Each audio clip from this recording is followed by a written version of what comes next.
గడుస్తున్నా ఏటీఎంల వద్ద క్యూ లైన్లు తగ్గడం లేదు. పెద్ద నోట్ల రద్దు తర్వాత పేద మధ్యతరగతి ప్రజలు చిన్న నోట్లు దొరక్క ఇబ్బందులు ఎదుర్కొంటున్నారు. గంటల తరబడి క్యూ లైన్లో నిలుచున్నా డబ్బులు వస్తాయి అనే నమ్మకం లేదని ప్రజలు వాపోతున్నారు. ఏటీఎంల వద్ద క్యూ లైన్ల పరిస్థితిపై మరిన్ని వివరాలు మా ప్రతినిధి ప్రశాంత్ అందిస్తారు.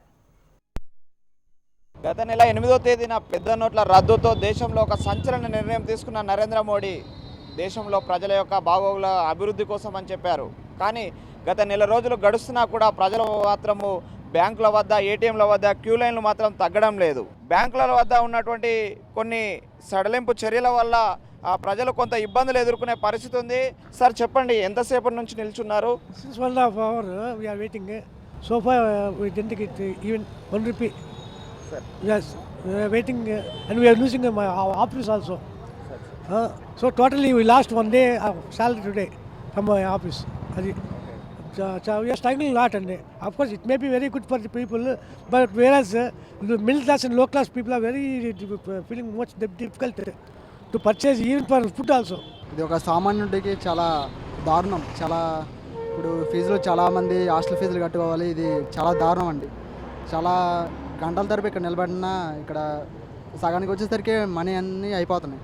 కేవలం ఒక పర్సన్కు 2000 మాత్రమే ఇస్తున్నాము. గంటల తరబడి నిల్చున్న బ్యాంకులు నిత్యము డబ్బులు అయిపోయినాయని చెప్పి పంపిస్తున్న పరిస్థితి కూడా కనిపిస్తున్నట్టుంది. శ్రీనగర్ కాలనీ మొత్తం మీద 15 ఏటీఎంలు ఉన్నాయి. ఈ స్ట్రీట్ కానీ పక్క స్ట్రీట్లో కానీ కేవలం ఒక్క ఏటీఎం పని చేస్తుందంటే మిగతా వాళ్ళ పరిస్థితి ఎలా ఉంటుందో ఒకసారి గవర్నమెంట్ పరిస్థితి ఎలా రన్ చేస్తుందో ఒకసారి మీరు అర్థం చేసుకోవచ్చు. మేము వచ్చి 2 hours అవుతుంది దరిదాపు. 1 month నుంచి నియర్లీ 25 days నుంచి వస్తున్నాం అండి. మేము చిన్న బిజినెస్లు చేసుకున్నాము.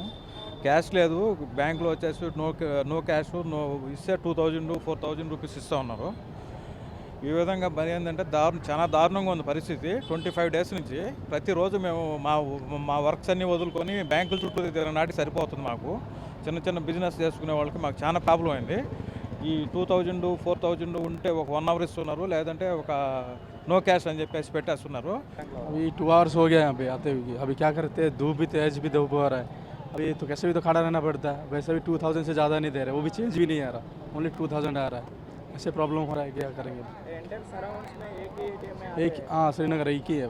बोले तो ओन अकाउंट है ना, यहाँ पर तो लेना पड़ता है. कैसे भी बहुत परेशान हो रहा है, कैसे भी तो लेना पड़ता है, क्या करें. మొత్తానికి దేశవ్యాప్తంగా ఈ యొక్క చిల్లర నోట్ల పరిస్థితి ఇబ్బందులు తలెత్తుతున్న వైనం మనకు కనిపిస్తుంది. దీనికోసం గత నెల రోజులుగా గత నెల 8వ తేదీన నోట్ల రద్దు ప్రకటించిన నాటి నుంచి నేటి వరకు కూడా ఏటీఎంల వద్ద బ్యాంకుల వద్ద ఇదే పరిస్థితి కొనసాగుతుంది. అయితే ఈ పరిస్థితి 50 రోజులు ఉంటుందని చెప్పేసి చెప్పిన పరిస్థితి ఉంది. అయితే కొంత సద్దుమణిగించే ప్రయత్నం చేస్తామని రాష్ట్ర ప్రభుత్వము అదేవిధంగా ఆర్బీఐ వాళ్ళు చెబుతున్నా కూడా ఆ బ్యాంకులలో కానీ ఏటీఎంలలో కానీ కరెన్సీ రాకపోవడంతో ఈ యొక్క కష్టాలు మధ్యతరగతి పేద ప్రజలే పడుతున్నామని చెప్పేసి వాపోతున్న పరిస్థితి ఉంది. ఇప్పటికైనా పేద ప్రజలు కావచ్చు, మధ్యతరగతి ప్రజలకు సంబంధించినటువంటి ఈ యొక్క చిల్లర కష్టాలను తప్పించడానికి ఆ బ్యాంకులలో కావచ్చు, ఏటీఎంలలో 50 రూపాయల నోట్లను 100 రూపాయల నోట్లను పెంచి మా యొక్క పేద ప్రజల కష్టాలను తీర్చాలని కోరుకుంటున్నటువంటి పరిస్థితి ఉంది. ఇది ఇక్కడ ఉన్నటువంటి తాజా పరిస్థితి. కెమెరామెన్ శ్రీశైలంతో ప్రశాంత్, HM TV, హైదరాబాద్.